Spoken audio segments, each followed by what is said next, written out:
This episode is brought to you by the Manor, a premier addiction treatment facility in the hills of Wisconsin's Kettle Moraine forest.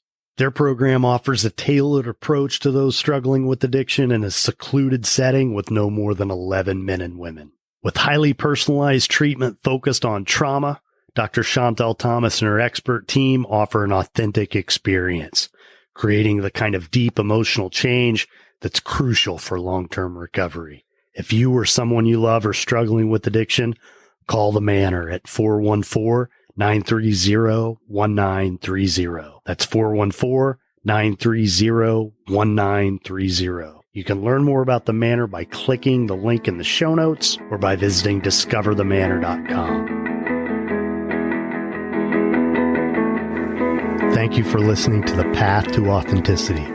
My name's Tom Gentry. I think of this show as the opposite of small talk. You'll hear real conversations with real people who know who they are. We talk about what makes them who they are, how they became who they are, and how we might become truer expressions of who we are. Falling squares on TV screen, still falling in line. I'm Vaisman, and this is The Path to Authenticity.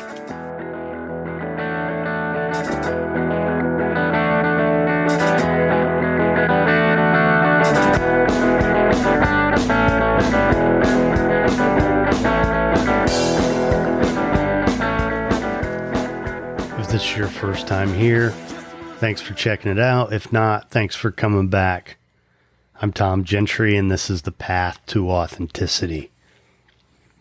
So this episode features the author Laura Vaisman, who was here for episode 62, where she talked about her book, her first book, Spiritual Nomad, and let us know back then she had another book in the works, which is now out. It's called Penny Panic, and it's a book for teens who suffer from anxiety.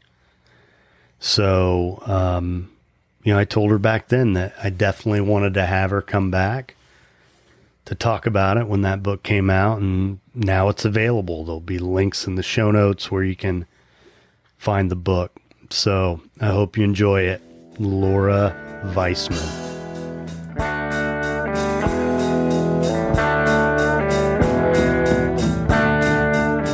Just the product of some bad seeds. Laura, how you doing? Welcome back. Thank you. I'm glad to have you here. I appreciate you doing this, and have been excited about having you come on to talk about your new book.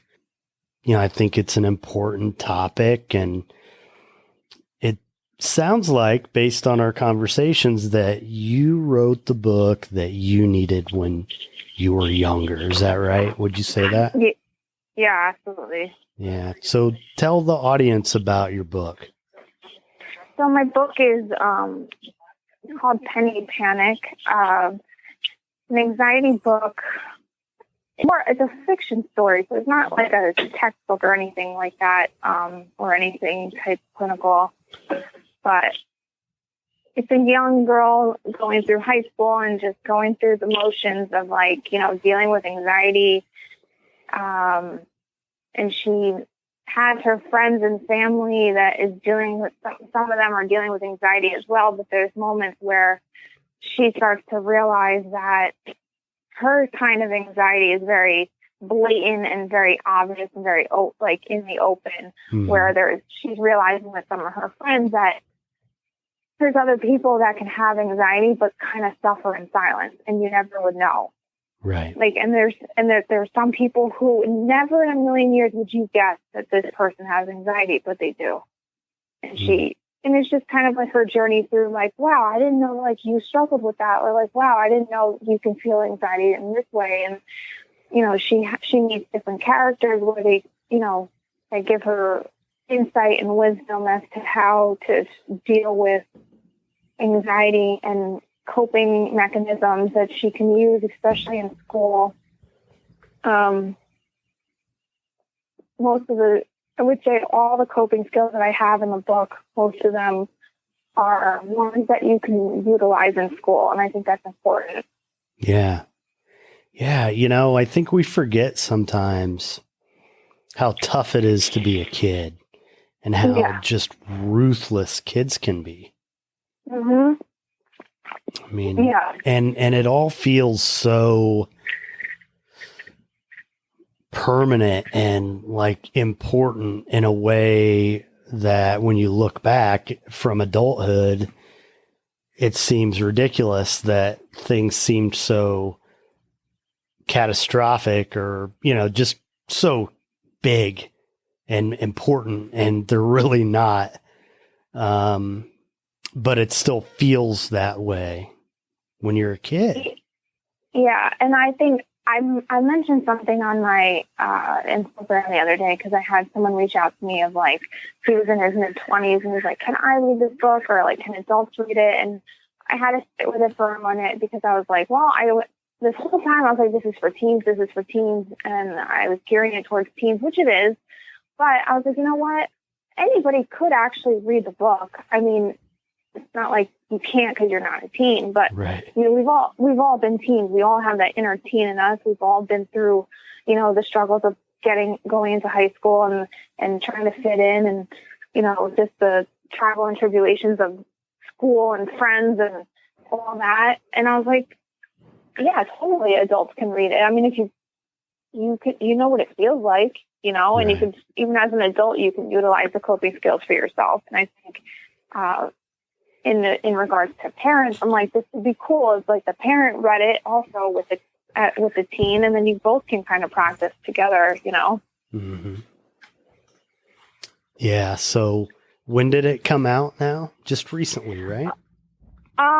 So it's I have it out for pre-order, but it comes out at the end of this month on October 28th. That's when paperback will be available, but you can pre-order. I have it that you can pre-order the paperback on my website if you want an autographed copy. Mm-hmm. So that's that, or if you want Kindle, which is on Amazon, you can order it. You can order it now, and when it's October 28th, it'll automatically be delivered to you. Okay. Or downloaded. Well, I'll make sure in the show notes I'll have links to both of those in case, they want to go ahead and pre-order it. So, So how old were you when you first remember experiencing like problematic anxiety? How old? Mm-hmm. I mean, I would trying to think how old I was. I would say I was 17 or 18, I think. Mm-hmm. That was really a hard time because that was really triggered from like a traumatic event from, my brother's like suicide attempt. So that was very difficult.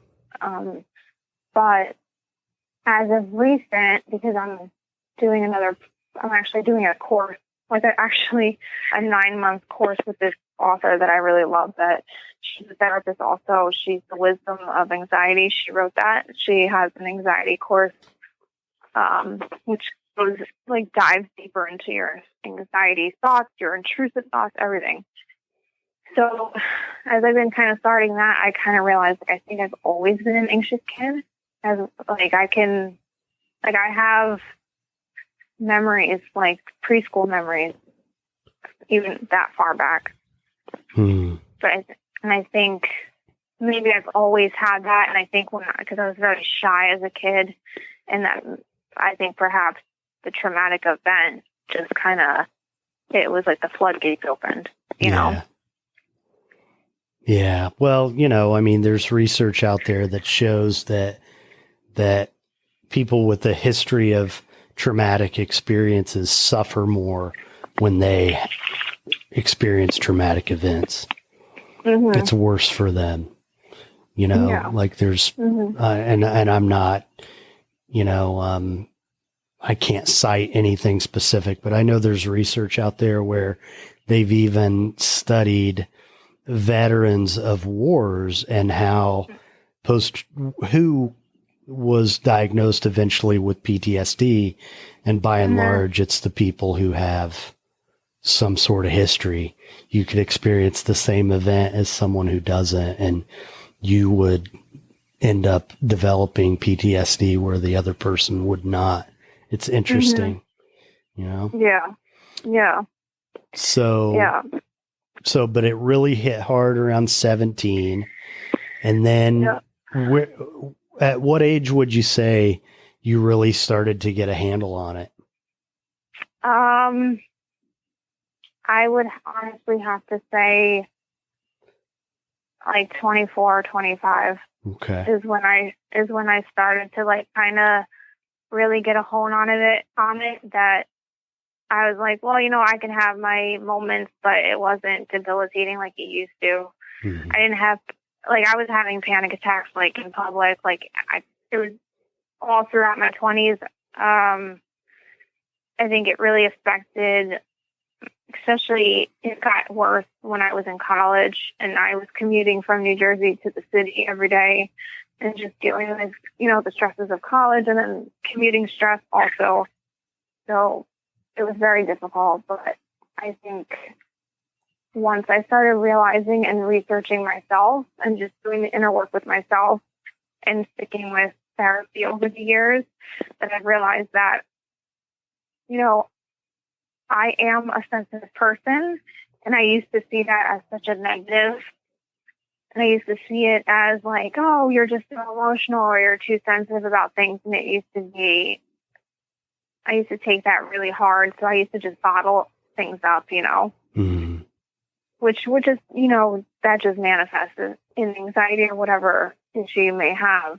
And then I realized that, you know what, my sensitivity and my vulnerability is actually one of my greatest strengths because I can articulate my feelings with my words because that's just what I love to do. So it's like, my thing is like, that's why I like to connect with other people because we're so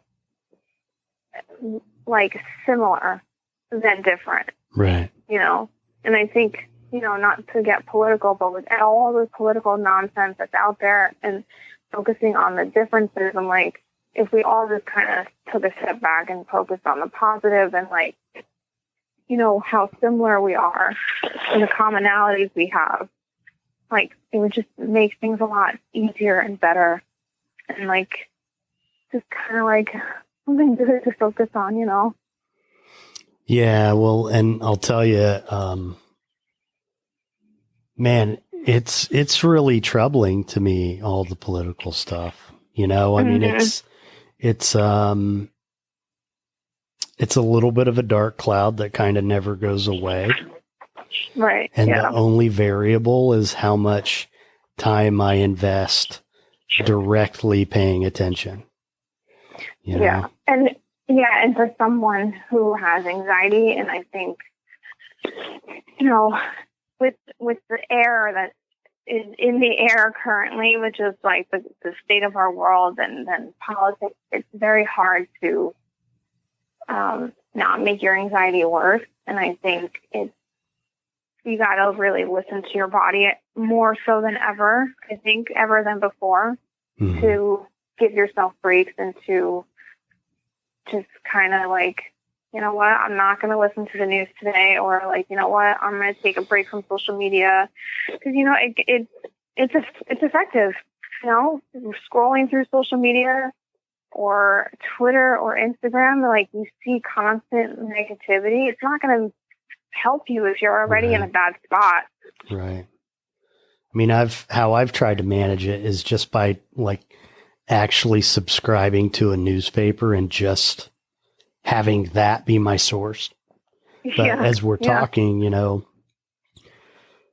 I'm not a big Facebook guy, but I like Instagram more, and I follow news outlets on Instagram. And as we're talking, I'm thinking I got to unfollow them, you know, because I've been doing the same thing. I've been like unfollowing certain like news media outlets, or just like sometimes I'm like, you know, or sometimes, you know, with just my own personal Facebook feed, I'm like, you know what, I love that they have the snooze feature of like snoozing a person for like 30 days.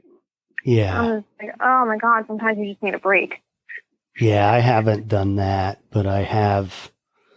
I made a decision a while back, just kind of quietly, to, anyone who is like being terroristic on Facebook, and because like I disagree with a lot of people, Yeah, but I don't comment.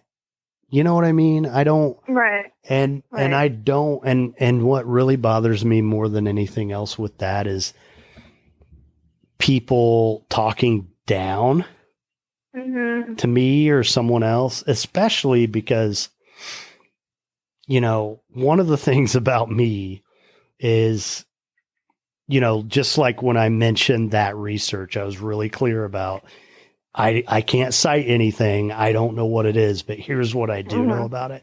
I do not pretend to know things I don't know. And I generally don't talk about stuff unless I know what I'm talking about.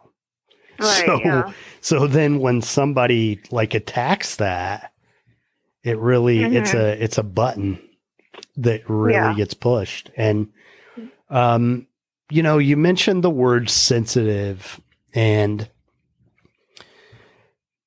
that was a label that to some extent I had as a kid too. And I just, as I'm listening to you and thinking about it, I realized like, I don't even use that word.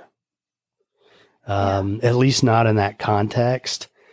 And, I don't like it. I don't like that expression. And to me, like the idea, and here's why, because it's got a barb on the end of it. It's implying that there's something wrong with you. Right. Yeah. And there's not. Right. If anything, it's just a personality trait. Right. And, right now, politically, that is even under attack, because if you look around, you see signs on the right that, you see people wearing t-shirts that actually say, fuck your feelings, which is like the problem. That's the problem. Yeah. I think with the word sensitive, it's, I was told that from, friends or teachers or even family members. So it's always had a negative connotation, and it's always been very triggering for me when someone says I'm being sensitive, because you're honest. When somebody says that to you, the person's actually dismissing your feelings, because they're like, well, I don't see that as sensitive, so something's wrong with you that you see it that way. Yeah. And it's hard when you have, you just have to come to a place where it's like, okay, like it's sensitive for her, it's sensitive for him or whomever. I might not think it is, but it is for them. It's very real for them. Yeah. Like there's a lot of things that, especially when it comes to anxiety, that like doesn't seem like it would cause anxiety for some certain people, but in other people, like it's real as fuck. Yeah. And it's, like we mentioned, like I posted something very vulnerable today, like today's a shitty day. Like, and I think when you allow yourself to feel it and acknowledge it, and then like for me, I need to write it out for myself, because I feel like I don't communicate well, like verbally, not as well as I do with writing. So for me, it's like when I feel that tense up anxiety or that tense feeling, for me, writing is like me purging all that out. Yeah. And it allows me to connect with other people too. And then others are like, oh my God, that's what I feel. Or, it's just a connection. Well, and, for me, the thing about writing that is really helpful is when I actually take the time to write about something like that, journal, whatever, I generally come away understanding better. Yes. I learn something. I see a different side of it that So it's a discovery thing too. Yeah, because I actually wrote in the post that I said, as I'm writing, it allows me to slow down my mind and my emotions as I'm writing because I have to think, like it kind of takes me out of that, like that antsy emotional state for a minute, because now it's shifting my brain to write something, and it shifts my brain to like think slower and think more thoughtfully. And then it allows for like almost like a clarity and like my own aha moments as I'm writing in like real time. And I'm like, oh, like I didn't even think of it like that. Or like just random like sparks of aha moments will come through. And I'm like, that's what I need to do when it comes to like writing. So that's why writing has always been my go-to when it comes to just any type of emotional stuff I need to get out. Well, and to the connecting part of it, one of the beautiful things about you being willing to tell your story, and I've done it in different ways too, is that it makes it okay for other people. I'm sure there are people who read your posts all the time, like for the first time, and it clicks to them. I've felt this so many times and I've been ashamed to even talk about it or even think about it or acknowledge it. And, that's a big part of the problem too, because mental health, emotional well-being in our culture is so taboo that, I mean, it's no wonder that, we use the far and away largest quantity of drugs on the face of the earth. Like 100%. Yeah. You know how I kind of describe it as, I mean, I've had my Instagram and my whole thing for so many years, and it's just now that there's a light being shined on it, So I've always shared very vulnerable posts when I'm going through things or just documenting and just trying to connect with people. So there has been a lot of people who have said that, where they're like, I have felt this so much, I'm just afraid to say it. And I think that even though I'm sharing like really vulnerable shit, that's one thing that I don't think I'm afraid of, is to share it, because it's like just throughout my travels and people I've met, and when I've had like really deep conversations with people, and it's like when you let that guard down and you just let somebody else in for a moment, and you realize like we all come from different walks of life, but honestly, like we've kind of dealt with the same things to various degrees, but we can always empathize with the other person and be like, oh my God, like I didn't go through that exact thing, but I felt that same feeling. Right. Or I have felt that in the past. And I think that's kind of what's missing. And I think just, especially with mental health, I think the missing factor, and I've said this in my professional life, and I've gotten in trouble with it many times because I have, it was hard to be an advocate for people who were so severely mentally ill in a system that is so archaic. Yeah. When I'm seeing these people as human beings, and the system is seeing them as like another number or another person to give pills to, or just another check to get from Medicaid, and it's like, when you start seeing people like that, you lose that connection, that human connection, and it loses the value of just the therapeutic value. It loses that. Yeah. Well, because and you're not. this is somebody's dad, or somebody's brother. Yeah. Or that's in my world, that's one of the things that the people who I have respected the most in my career are the ones who remember that. Right. These people have lives and families and dreams. Yeah. And to be honest, like in the professional world of mental health, and just through going through therapy myself and then being on the other side professionally, I could say there's a handful of people like that. Yeah. Like, I can count on my hand, unfortunately, how many people are like that, truly like that, and think that way.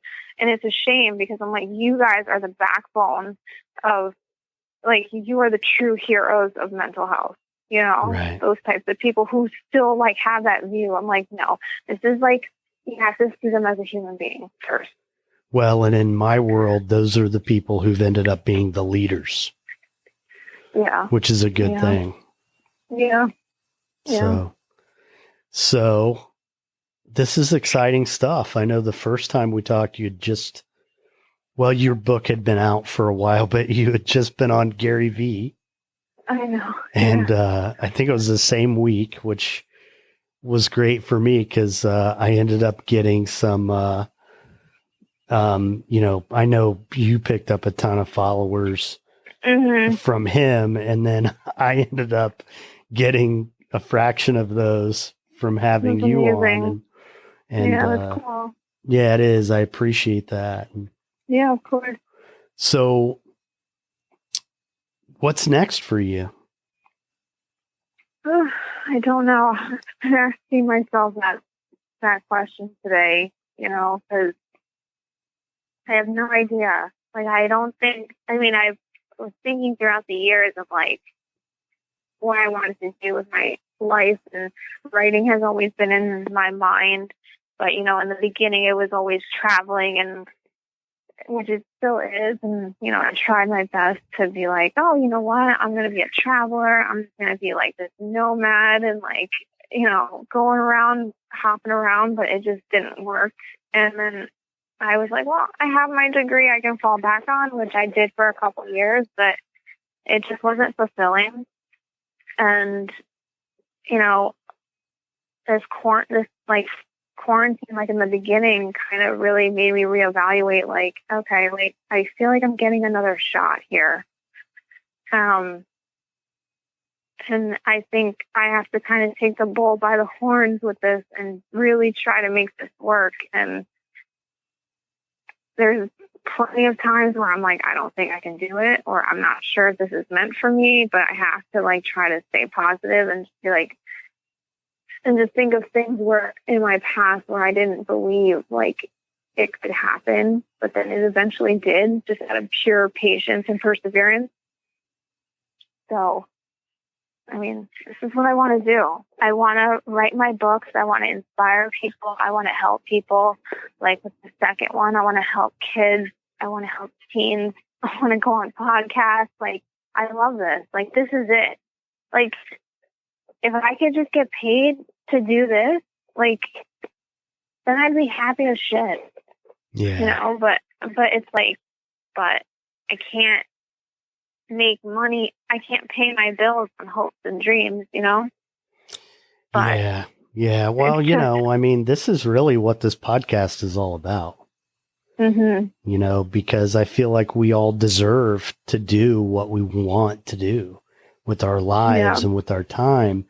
And that ultimately, what I have experienced is that when I'm willing to take the risk to really do what I want to do, things fall into place, you know, and it's not necessarily going to be easy.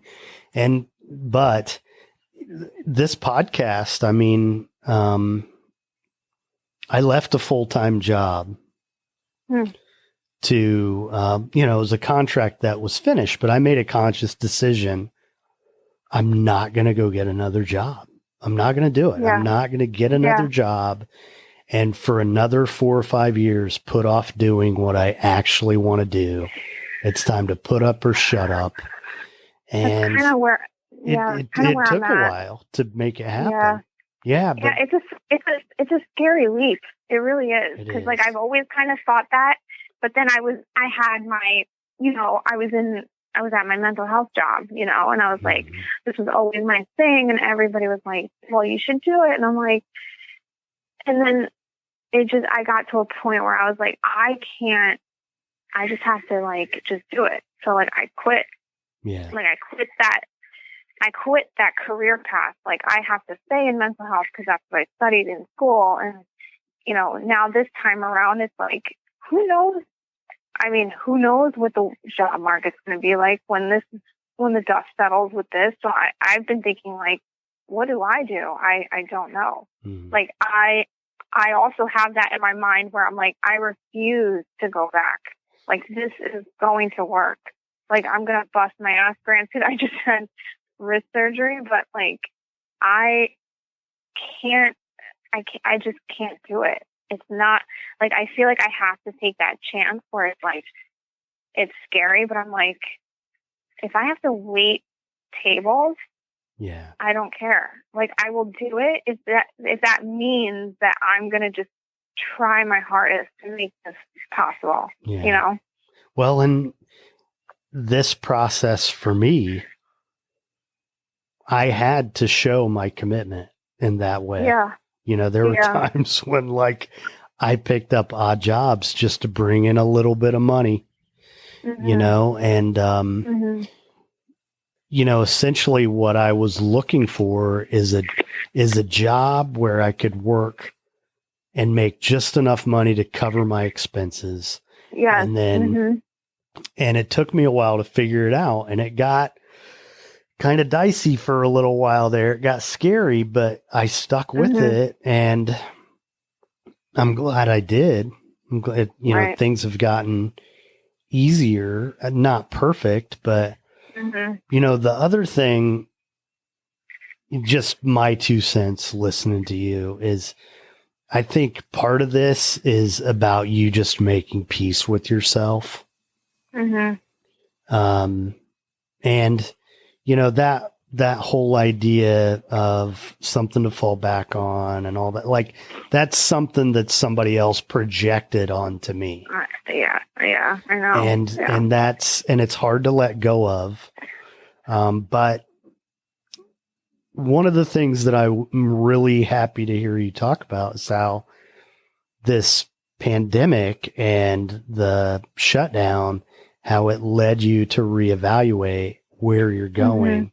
Because to me, spiritually, this whole thing, especially in the beginning, it proved to us that security is not real. Right. Like anything can disappear at a moment's notice. And it did. And here we are all these months later. We're still wearing masks. We're, you know, still social distancing. I mean, but the beauty is that, like, I have clients who I've worked with who suddenly, you know, they're corporate people. Suddenly they're working from home and their lives are better. They're happier than they've been in a long time. And it's an opportunity that what drives me crazy is hearing the idea that we need to get back to normal. Yeah. Because to me, we can do better than that.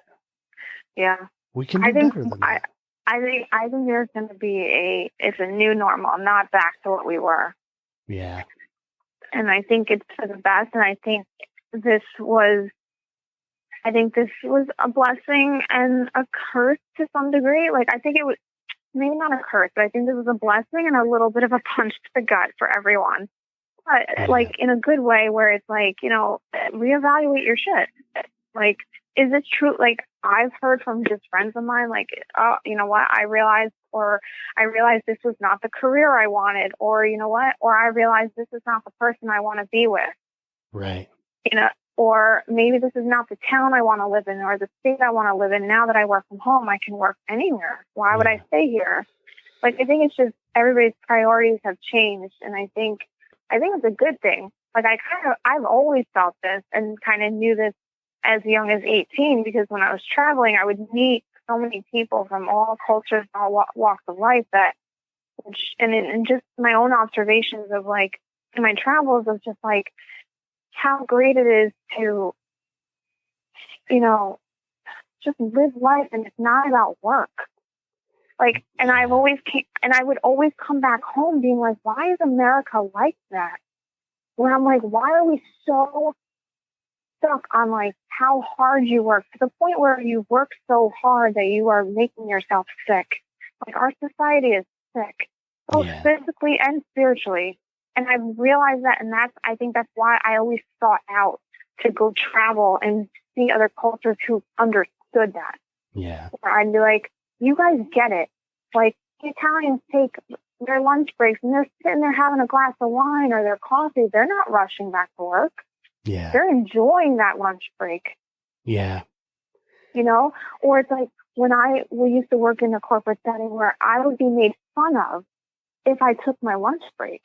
How dare I not sit at my desk and eat my lunch and work? Where I would shoot right back. I'd be like, how dare you tell me I have to work like this?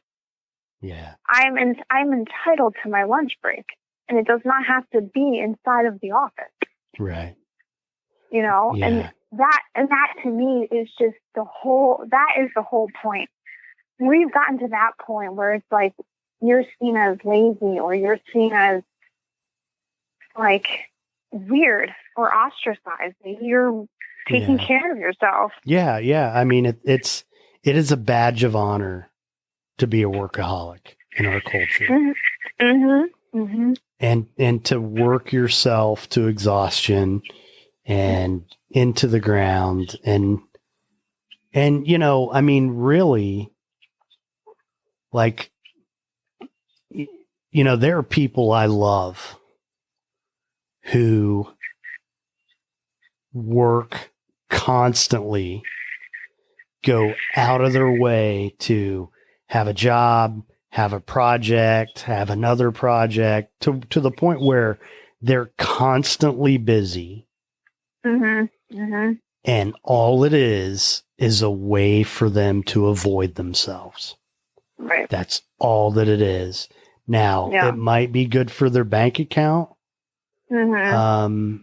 And, you know, in some cases, they're also good at like taking time off and stuff like that. But, you know, when it's at the expense of the relationships in your life, what's the point? Right. Why are you doing it? I know. Yeah. But I mean, this pandemic should show that. Like, it should show, like, if there was, I mean, we're dealing with, like, let's say there was a complete, not that we're not in it already, but I'm saying complete economic crash where, like, money didn't even matter anymore, right? Let's say it was that deep. Right. Would it really matter how much you had in your bank account if, like, money just lost its value? Yeah. Would it really matter that, like, you busted your ass to that exhausted point? No. Like, I always think in those, I don't know what you would call it, but I always think in those terms, like if, like, almost kind of like worst case scenario to keep me in check and to give me perspective, where it's like, if your father or your mother or your significant other was to be on their deathbed tomorrow, would it matter? Would XYZ matter? Or if you got sick, would that matter? It wouldn't. Well, I posted a quote a couple days ago, a Jack Kerouac quote, where it says something like, you know, because you're not going to remember the time you spent at your desk or mowing your lawn, climb the goddamn mountain.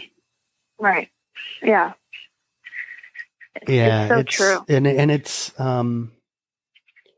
there's so many things that factor into this, atmosphere of dis-ease that we live in as a society, between, you know, the economic system in this country that glorifies labor on someone else's behalf.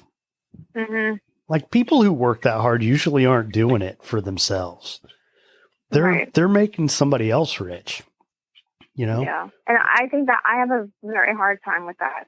Yeah, well, and we're indoctrinated to believe that that's what we're supposed to do and to glorify that, you know? You know, yeah, and in recent years with just, like, the last few jobs that I've had, I just can't, I don't know if it was after leaving my mental health job and just kind of being like, you know, I was very opinionated and vocal, and my boss allowed for it because she was super cool.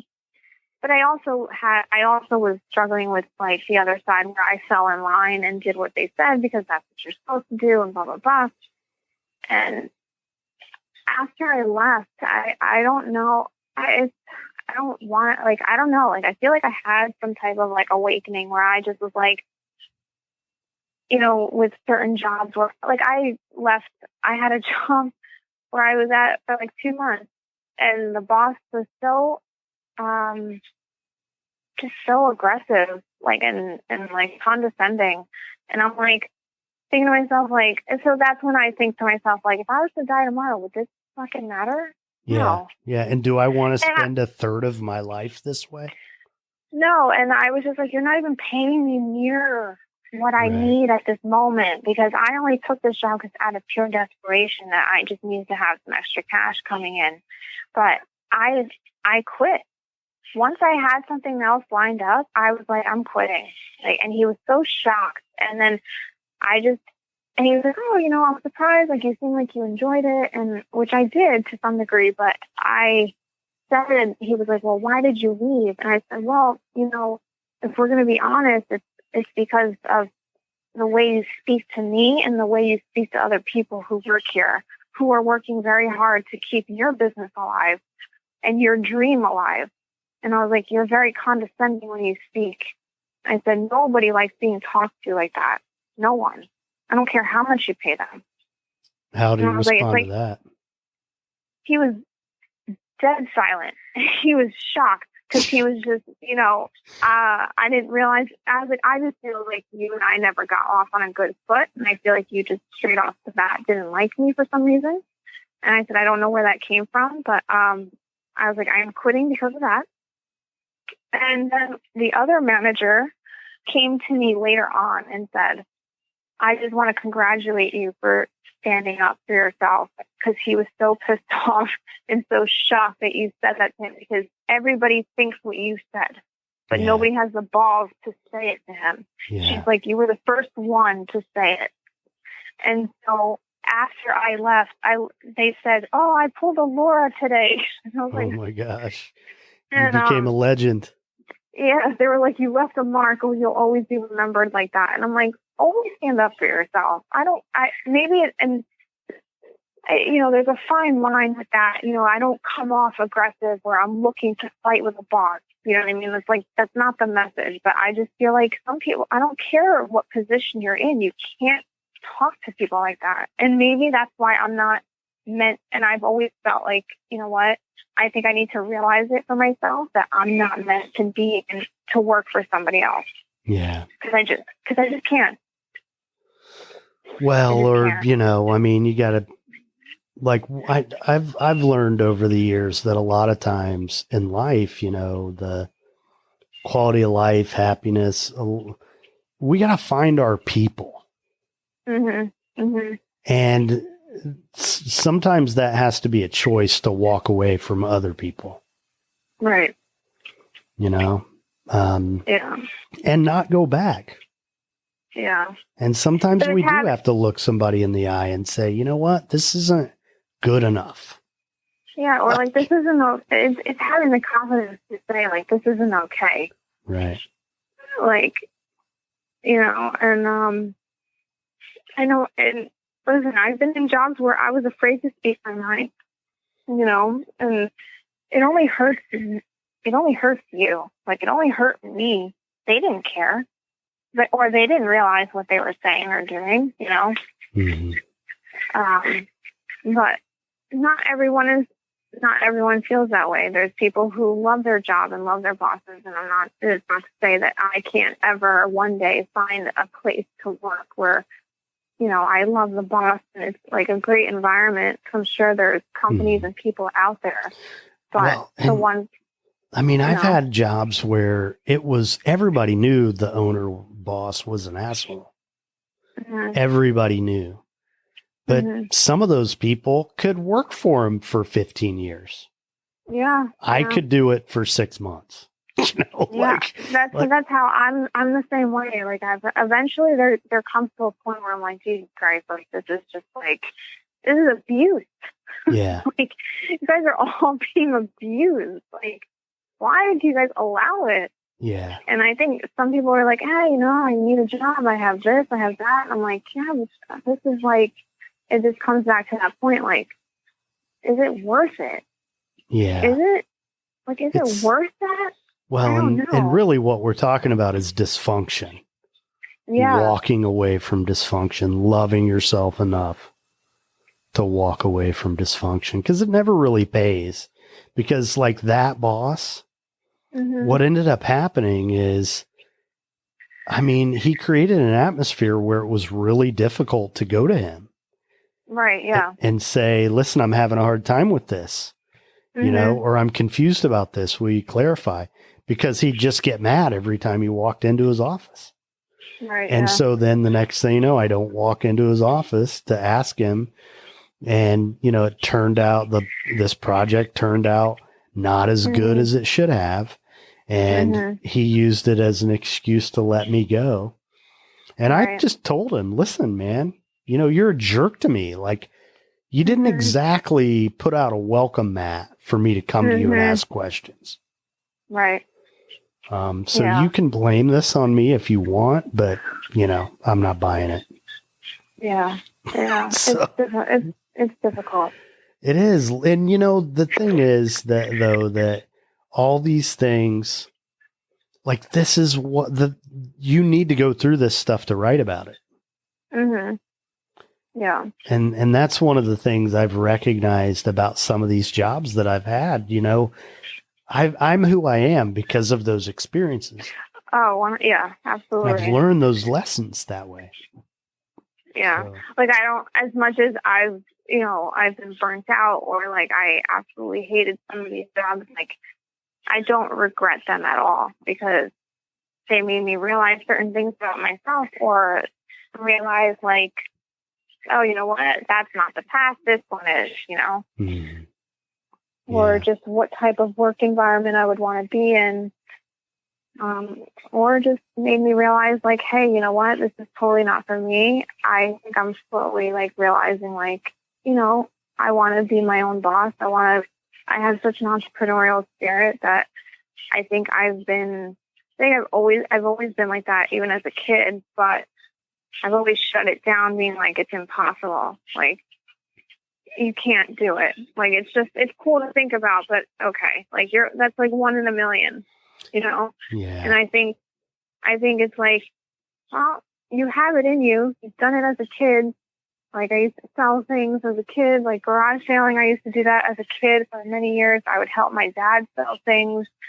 And I would much rather try my hardest to accomplish those things or see if it could happen than not try them at all. I think that's worse. Well, and, you know, I mean, as I'm listening, what I'm thinking about is, and I've been the same way. Like, you know, it's a mindset of scarcity over abundance. And you know, it took me a long time, and this podcast, going through this process, has helped me a lot to see possibilities rather than obstacles. Because, you know, the people who teach us these things, you know, are projecting their fears onto us. Well, what if you got this bill, or what if you know, what about this and what about that? Shooting holes because it doesn't fit into their story of how things are supposed to be, you know? Yeah. It just, it's not part of their reality. So they think it's not possible. Yeah. I think I learned that a lot very early on when I was traveling a lot when I was like in my early 20s, because when you're kind of backpacking around and you have very limited funds and anything and everything will come your way, it makes you very, you become almost adaptable, or just almost like a little bit like a chameleon of like your situation. You're like, okay, well, that curveball just came. Okay, what else are we going to do? Instead of looking at it like that's a problem, you just got to be like, all right, well, let's think of a solution, you know? And I think that mindset that I've had from just traveling, because there's so many things that go wrong when you're abroad and you don't speak the language, you don't know how the majority of things work. It gave me such a useful skill to have, just the resourcefulness and resilience. And we are, if we allow ourselves to be resilient people. Mm-hmm. Yeah. Well, so I can't remember if the last time you were on, I asked you this question, because I started doing this a while back where, usually at the beginning I ask, what's a day in the life look like? What's your world like? And then the last question is this, and that's, if there was a time in your life when you needed to go back and give yourself a word of advice, when would it have been and what would you say? When would it have been? I think I would have to go back to that time where I spoke in the beginning of like when my anxiety was at its worst, and I truly didn't believe it would get better. I really didn't. I didn't see the light at the end of the tunnel. And it's so hard when your mind is so clouded with anxiety and trauma and whatever else that I wish I could have told myself to like really truly believe that it does, and that this is truly temporary, and that you are way stronger than you think. Even in the weakest moments that you think you're super weak, that's like your time to be like super resilient and realize like everything's going to be okay, Yeah. Well, you definitely lived that out. I mean, Here you are all these years later, you just published your second book. I bet you couldn't have imagined that when you were that girl. And listen, I thank you for being willing to, one, show yourself to the world, and two, put forth the effort. I mean, I have a 14-year-old boy who can benefit from a book like this. And there are lots of kids who can, because I mean, there's more anxiety now in this world probably than there's ever been. And the method that we use to meet on Instagram, social media has like made it even worse, So just thank you for doing what you're doing and for sticking with it and for having the courage to put yourself out there and say, I'm having a bad day, but I'm going to get through it, and modeling that for everybody else. So I appreciate you coming back on here. Thanks a lot. Thank you so much. Yeah, thank you so much.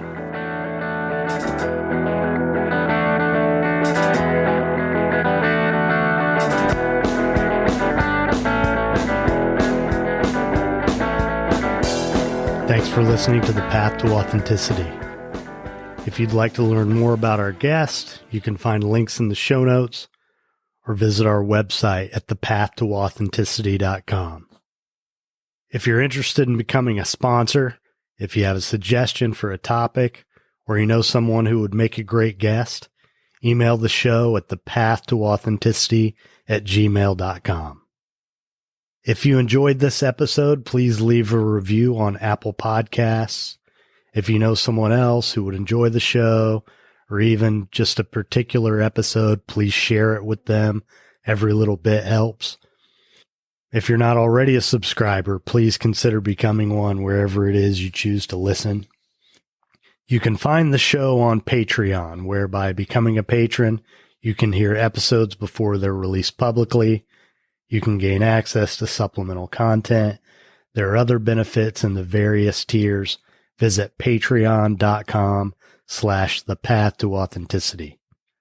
Join our Facebook community or follow the show on Instagram, both at The Path to Authenticity. We also have a YouTube channel. You can connect with us on Twitter or Pinterest.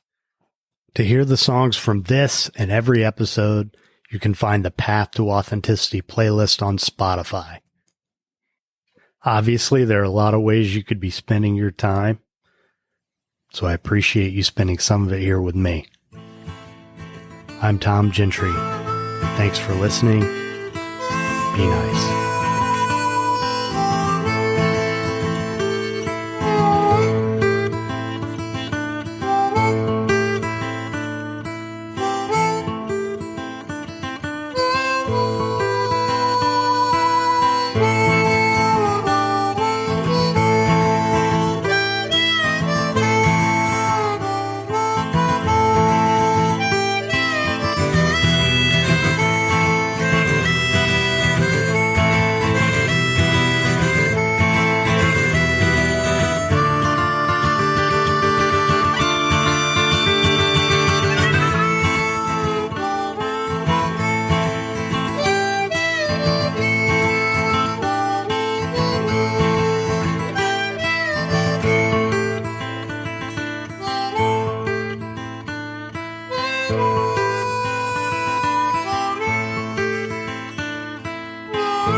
You did great, honeybee.